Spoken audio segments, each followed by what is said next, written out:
Hello, I'm Richard Vobes, the Board Explorer, and I'm on another walk. This is my first walk after Christmas, walking off all that turkey, ham,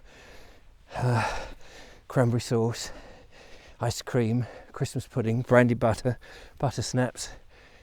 Yeah, well, okay, I didn't have half of those things, but I did have a lovely Christmas dinner with my son Stanley, and then I had a lovely Boxing Day dinner with my son Billy and both of their fiancés. I am on the Southdowns. We've had yesterday, Boxing Day, a bit of rain. We've had a lot of rain. So the best place to go walking is the Southdowns because the chalk lets the water sink through and there's not quite so much mud. Now, I was going to go on a completely different walk today. I was going to go, and I'll do this another day, from the Jack and Jill windmills over Poynings, Poynings Way, and walk up to Ditchling Beacon. But on the A27, driving that way, there was such a tailback, there'd been an accident or something, that I abandoned it, and I've come back here, where I came fairly recently with the lovely Julia, in Sompting. I didn't want to abandon my walk completely, so I'm going to actually stroll over these hills here. There's a Trig Point I know, so I'm going to at least reach that. So, got to get out, but first of all, got to climb. I also came here earlier in the year, and this field was all poppies, full of poppies. It's not full of poppies now here in December. Let's go.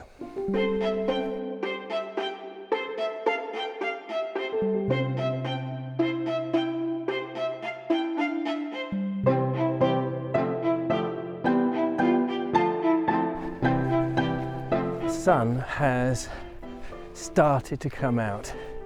I was going to be right over there in the far distance had the traffic not been such an issue.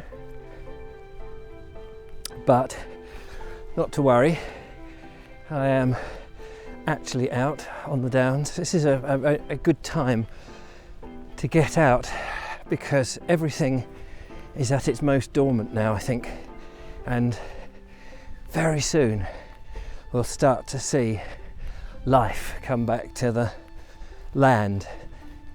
You think of the cycle as taking a bit of time, but actually, I don't know about you, but for me, the years roll around really quickly now. And consequently, summer flashes by, autumn is in the twinkling of an eye, winter sometimes drags because of the cold, and then before you know it, we're heading towards spring.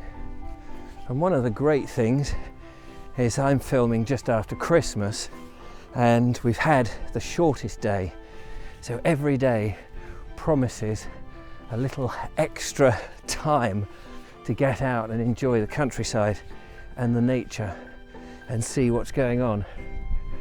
And I certainly, as I start to think about projects for the new year, as we head towards 2020 as I record, I want to explore much more of my local area, of course, the Southdowns, but also other parts of the countryside and compare the soft undulating Southdowns with the more rugged parts of England, Wales and Scotland, as I've done in the past. It is looking very beautiful at the moment though.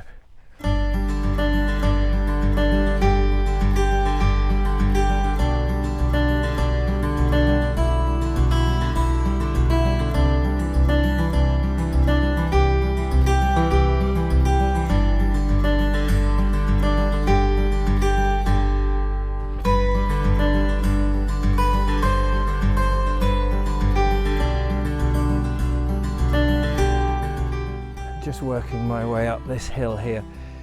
I guess there's some crop here. I don't know what it is.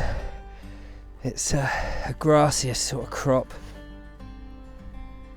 that goes on for miles and then down To the east we get towards Shoreham, the old Shoreham cement works, and back the other way, west, which is still immersed in fog.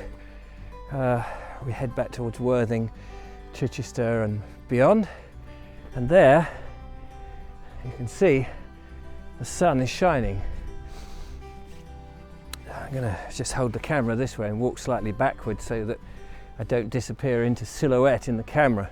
It's one thing that can happen when you're filming with the sun straight into the lens. It's difficult to see when you're holding the camera at the end of your arm, of course.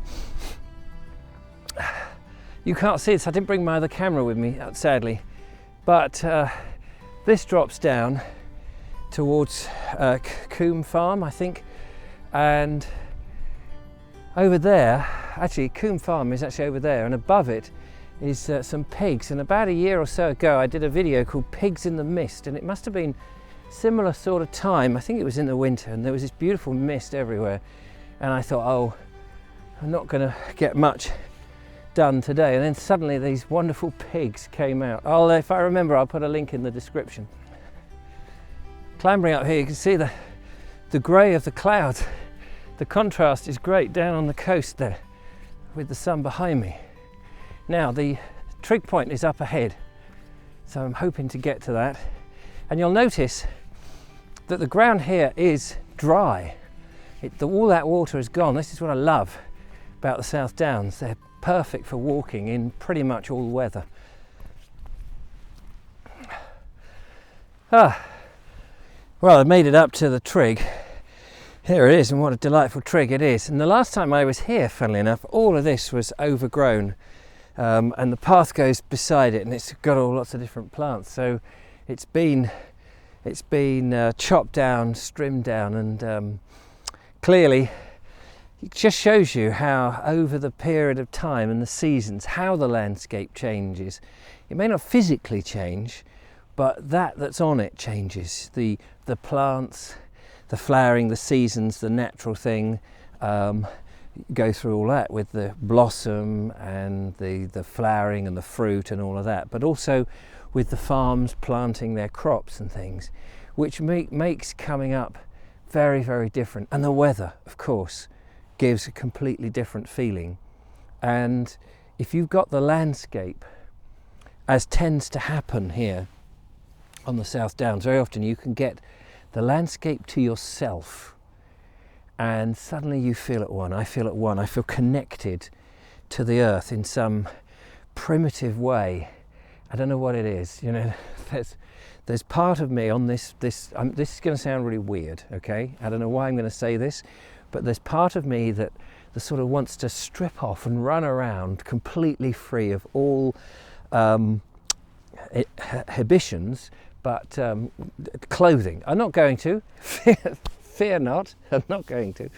But there's that sense that I don't know what it is. There's a sort of joyous sense, maybe because the sun's coming out, we've had this rain, and I feel like we're on the edge of the new year. There's something, I can sense it. There's something working its way through me, and I think the countryside, and that's what that connection means.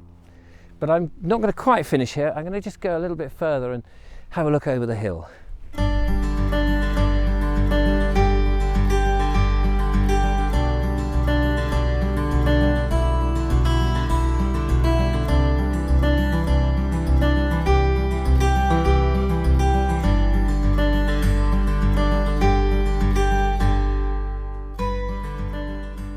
In the distance there, that little ridge that you can see on the very far on the right hand of the picture is Sisbury Ring.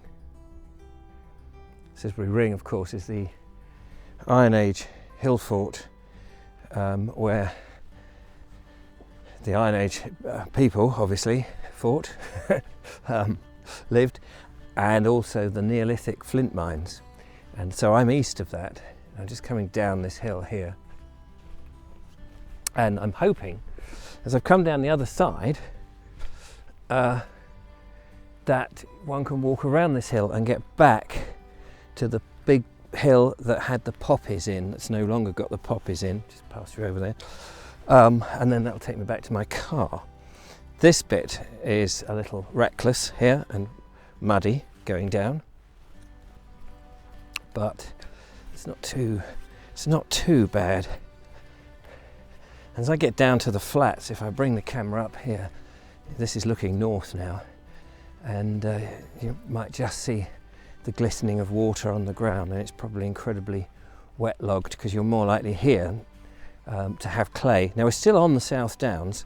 Just because I've come over this hill, that's not the other side of the South Downs. It's a good 3 miles across, in actual fact, the whole ridge. So you'd have to get right over to Chantonbury Ring, which is in the far distance. You can't really see it. It's right on the horizon, and then that would take you down to the Sussex Weald. But here we are coming up to another little gate which I'm going to go through, and all this churned up mud. Once again, bring the camera down, you can see how churny up this is. And try and get through the gate. Ooh. Now I know some of you people watching this are very clever, because you know I've put the camera over there and I'm going to have to go and collect it again. The things we do for our art. Ooh. Ooh, gosh. Ah, I nearly got stuck that time.